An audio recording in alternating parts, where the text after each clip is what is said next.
कार्तिक आर्यन और कियारा आडवाणी की भूल भुलैया 2 2022 की कॉमेडी हॉरर मूवी है। इस वीडियो में हम आपको इस मूवी की स्टोरी को एक्सप्लेन करेंगे। इस फिल्म की स्टार्टिंग में हम देखते हैं एक बाबा मंजुलिका की आत्मा को हवेली के एक कमरे में बंद कर देता है ताकि वो किसी को परेशान ना कर सके। उसके बाद 18 साल बाद हम देखते हैं कियारा आडवाणी जो रीत का कैरेक्टर प्ले करती है। रीत अपनी पढ़ाई पूरी करके अपने घर राजस्थान जाती है, तभी उसे रास्ते में रोहन नाम का लड़का मिलता है। तभी हम कार्तिक आर्यन को देखते हैं जो रोहन का कैरेक्टर प्ले करता है। रोहन रीत को देखकर उसे बात करने जाता है और उसकी मदद करने की कोशिश करता है। तभी रोहन बातों बातों में रीत को वहाँ के फेमस म्यूजिकल फेस्टिवल में जाने के लिए कहता है और रीत भी मान जाती है और वो दोनों एक म्यूजिक फेस्टिवल में जाते हैं, जिससे उनकी बस मिस हो जाती है। बाद में उन्हें पता चलता है वो जिस बस में जाने वाले थे उसका एक्सीडेंट हो गया है। इसलिए रीत अपनी बहन को फ़ोन करके बताने वाली थी कि वो ठीक है, लेकिन जैसे ही वो अपनी बहन की बातें सुनती है, जिससे उसे पता चलता है कि जिससे वो शादी करने वाली थी उससे उसकी छोटी बहन प्यार करती है। इसलिए रीत अपने जिंदा होने की खबर किसी को नहीं बताती ताकि उसके घर वाले उसकी बहन की शादी उसके मंगेतर से करा सके। उसके बाद रीत रोहन से मदद मांगती है और उसे अपने घर राजस्थान चलने के लिए कहते हैं ताकि वो रीत की बहन की शादी उसके मंगेतर से करा सके।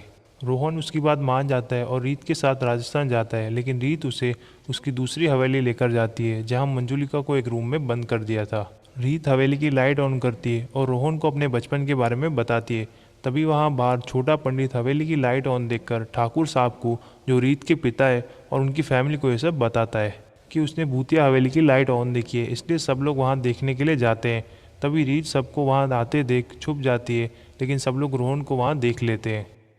कहता है कि रीत की आत्मा उसे यहाँ लाई है और वो आत्मा उसे बात कर सकता है और रीत की आखिरी इच्छा थी कि आप सब लोग पहले की तरह यहाँ पर रहें।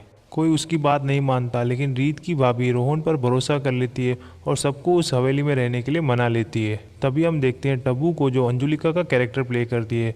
उसके बाद हम देखते हैं ठाकुर साहब और उनकी फैमिली उस हवेली में रहने के लिए आते हैं।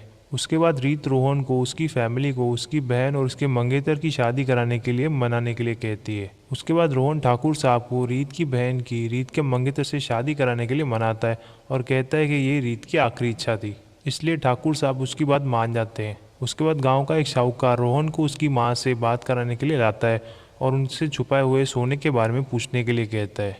रोहन सबको बाहर जाने के लिए कहता है ताकि वो कोई बहाना बना सके, लेकिन वो गुस्से में गमला उठा के फेंकता है, जिससे दूसरे सामान गिरते हैं और गिरते गिरते फैन गिर जाता है। वहीं नीचे सोना छुपा हुआ था।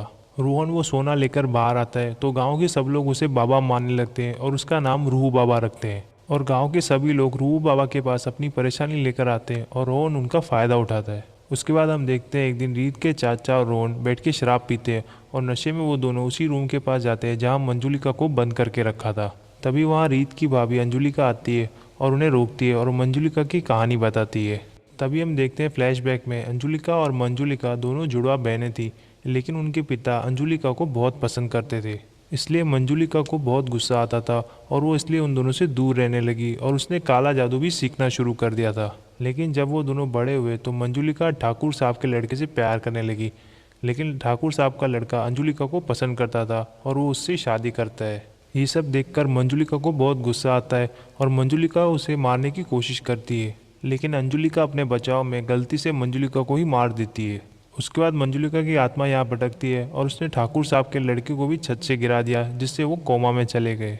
उसके बाद एक बाबा ने मंजुलिका की आत्मा को उस रूम में बंद कर दिया था। उसके बाद एक दिन छोटा पंडित रीत और रोहन को साथ देख लेता है, जिससे उसे पता चल जाता है कि रीत जिंदा है। इसलिए वो ये सब ठाकुर साहब को बताता है और ठाकुर साहब अपने आदमियों को पूरी हवेली में रीत को ढूंढने के लिए कहते हैं। तभी रीत खुद को छुपाने के लिए मंजुलिका का रूम खोल देती है और खुद वहाँ छुप जाती है, क्योंकि उस रूम में कोई नहीं आता। उसके बाद ठाकुर साहब के आदमियों को रीत कहीं नहीं मिलती, इसलिए छोटा पंडित वहाँ से भाग जाता है। उसके बाद रोहन रीत को उस रूम से बाहर निकाले जाता है, लेकिन रीत रोहन के साथ प्रैंक करती है और उसे मंजुलिका बन के डराती है। तभी हम देखते हैं मंजुलिका की आत्मा उस रूम से बाहर आती है।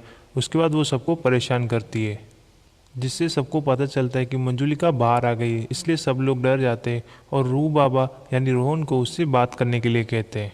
रोहन खुद डर जाता है, लेकिन सबके कहने पर वो मंजुलिका से बात करने जाता है। उसके बाद हम देखते हैं जब रोहन हवेली में आता है तो वो मंजुलिका की तरह डांस करता है और उसके बाद वो रीत की भाभी अंजुलिका को मारने की कोशिश करता है। तभी वहाँ रीत आती है रोहन को रोकने के लिए और तभी सबको पता चलता है कि रीत जिंदा है। उसके बाद जब रोहन अंजुलिका को मारने की कोशिश करता है तभी अंजुलिका रीत के गले पर चाकू रख देती है और मंजुलिका को अंजुलिका कहकर रुक जाने के लिए कहती है। तभी सबको पता चलता है 18 साल पहले जो मर गई थी वो मंजुलिका नहीं बल्कि अंजुलिका थी और मंजुलिका ने उसे मारकर उसकी जगह ले ली थी।